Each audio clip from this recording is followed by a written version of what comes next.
J'avais peur, quand Michel Blanc révélait la raison surprenante pour laquelle il avait quitté le Splendide. Dans un entretien inédit récemment partagé par Paris Match, Michel Blanc confiait la raison surprenante pour laquelle il avait quitté la troupe du Splendide, qu'il avait rendue célèbre aux côtés de Josiane Balasco et Gérard Jugnot, entre autres. Si est-il un drame pour le monde de la comédie en France? Michel Blanc, membre incontournable de la troupe du Splendide, n'est plus. Le célèbre acteur est décédé le 3 octobre dernier à l'âge de 72 ans. Une tragédie tant pour ses proches que pour ses fans, qui ne cessent de lui rendre hommage depuis plusieurs jours. La troupe du Splendide s'associe d'une seule et unique voix pour exprimer leur douleur immense suite au décès de leur ami et compagnon Michel Blanc. Merci de respecter notre silence et recueillement, a d'ailleurs déclaré le mythique groupe de comédiens dans un communiqué partagé par Christian Clavier. La disparition tragique de Michel Blanc a de quoi rendre nostalgiques les amateurs de comédie des années 1970, époque où la célèbre troupe était à son apogée.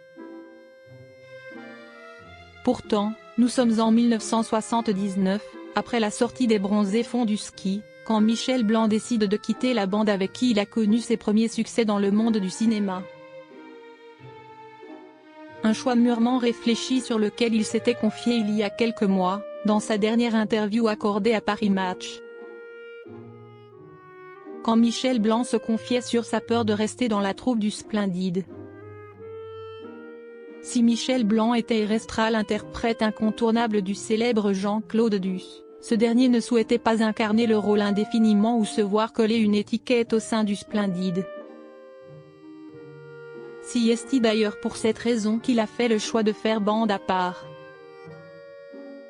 J'avais surtout peur de m'ennuyer et d'ennuyer les gens, avait-il confié il y a peu dans les colonnes de nos confrères, avant d'ajouter, et puis, il y a un moment où je me suis dit, je suis allé au bout de ce que je voulais faire dans la comédie.